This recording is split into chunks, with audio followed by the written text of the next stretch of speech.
Paranormal investigators are nothing if not industrious, willing to solve a problem with everyday objects, especially if they're inexpensive. Today we are breaking down the latest sensation in detecting sensation, the cat ball. These little toys are relatively cheap at an average of $2 each. They were made for cats to abandon under the couch after 5 minutes of batting around, so the quality control is non-existent. That's our first major issue. We're going to look at 3 major questions in this video. 1. How do they work? 2. How do we get them to work for us? And 3. How do we make sure they deliver a reliable, consistent result? Come with me as we play with our balls on Ghost Gear Parapod. No matter where you buy them, all of these cat balls are going to be the same thing. But these particular ones came from Amazon at an oddly cheap $24 for $30. Since the sellers have figured out we use these not for kitty shenanigans, they have doubled the price, charging $2, $3 on average. So how do they work? It's all in this little white sensor in the back. It's just a tilt sensor and seems to only be sensitive on one axis, which doesn't work all that well. The kitties don't care, but we need it to be as sensitive as possible. When the positive dangly bit inside the white box swings and touches the negative sides, it closes the circuit and triggers the LED cycle, which at 16 seconds long lasts way too long in my opinion. But unless you're good at micro soldering, there's nothing we can do about that. If you trigger it again, the countdown restarts, so these can go forever if you keep jiggling them. They will also sit in waiting mode forever. I came back 24 hours after turning it on, and it still responded to a shake. The reaction really depends on how you place them. We usually think to put them button up, but then you need to physically knock it over for it to trigger. Laying it on its side with the button horizontal will make it go off with just a tiny tap near it.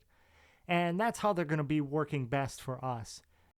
And that's why mine have a flat piece glued to the side of it. It lays them in the perfect orientation to be as sensitive as absolutely possible. Even then, some are more sensitive than others. More on that in the testing part of the video. Now that we know how they work, let's talk about why we use them. These are best used as vibration sensors, not so much as trigger objects. Put one on a bed with a camera nearby. It's a great way to capture small changes that a camera might not pick up on its own, especially in the dark. If you line them up down a hallway, you can use them to track physical footsteps and vibration over a distance. If you place them against a door, even a light rattling will activate it. Anywhere there is movement too slight to see, the cat ball can catch it and make it apparent. The last piece to discuss here is how we make sure we have good ones. My balls are thoroughly tested by my own hands for best effect. The first piece, of course, is to make sure they turn on and off.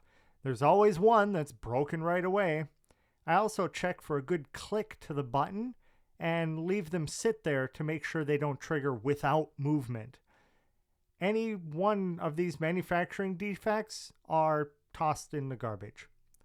As you can see from the video, with a light tap on the table, only some of them go off, including ones further away from the source than others. I've found that there are generally 2 levels of sensitivity, and I bundle like sensitivities together, marking them as normal or extra sensitive. Any of them that refuse to go off or just go off randomly are tossed in the garbage.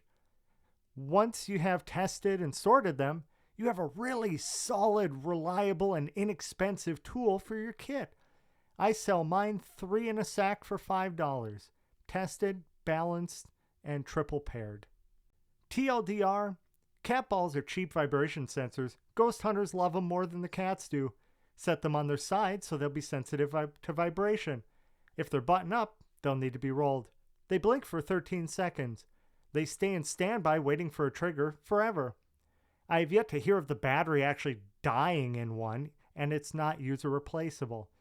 Quality control is garbage, so you need to test each one for sensitivity and basic function. These could be great tools in your kit if you're willing to do some testing beforehand.